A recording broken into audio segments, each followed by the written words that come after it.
It's Klayton, and welcome to episode 15 of Ask Celldweller. You guys asked some great questions, so why don't we jump in and find the answers.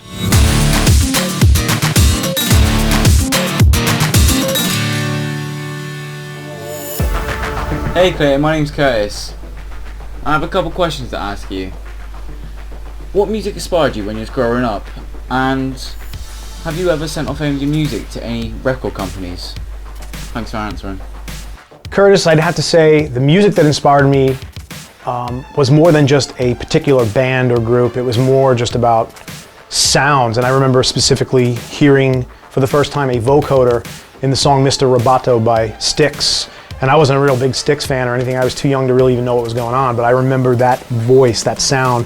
And I think that's part of the reason why when I grew up, I gravitated towards making music that was sound oriented. And the second answer is yes, I spent many years trying to get the record deal and shopping deals and begging for people's attention. And after being disenfranchised and rejected so many times, I realized that I no longer cared.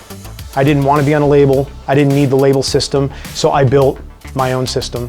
And where I'm sitting right now is a great place, and I'm really fortunate and thankful to God above that that's the way my life panned out, because I'd be in a completely different situation had I signed a major deal, because at this point I would have been dropped and flipping burgers.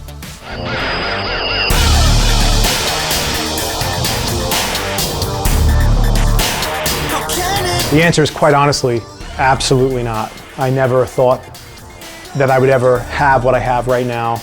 And I didn't even really start my career thinking that I would ever want to. It just, some of this happened naturally, and it was the best course of action for me. And when I look back, I'm really thankful for where I'm at. The first song I ever wrote, thank God, I have no idea what it sounds like. And even more so that you have no idea what it sounds like.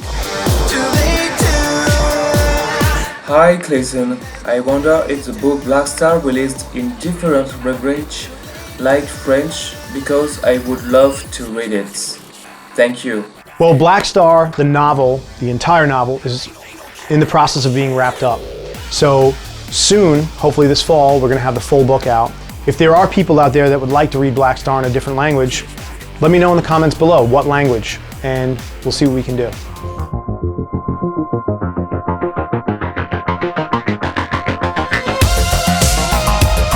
For me, it was very easy to not get involved in drugs because I just simply had to look at the people around me that were doing them. And I knew pretty early on in my life that I didn't want to be anything like that. When I discovered music, that became my drug. That was all I cared about. That's what got me high. That was what made me feel alive. And to this day, it remains. So I have always made my music 100% sober, no alcohol, no drugs. Hooray for me.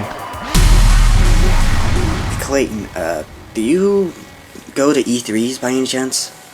If so, what would be the favorite game that you would most definitely play? Like fighter, shooter, what kind of genre do you like? I'm kind of going to need your help on that one because I have not been to E3, although it seems very interesting to me, but I don't have a lot of time to play games. But the more I'm kind of looking in on things like Deus Ex and Halo, and these visuals are totally like right up my alley. So you guys on that end, suggest some games for me to check out that you think I would dig, both the way they look, how they play, and kind of what style. I'd love to know, and maybe I'll jump in and try one, or two, or 10.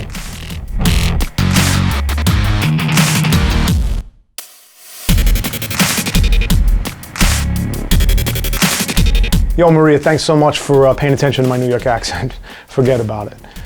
The one place that I would like to visit, the one country I would like to visit, because it is of my heritage and I have not been there, is Italy. I want to eat the food and see the sights.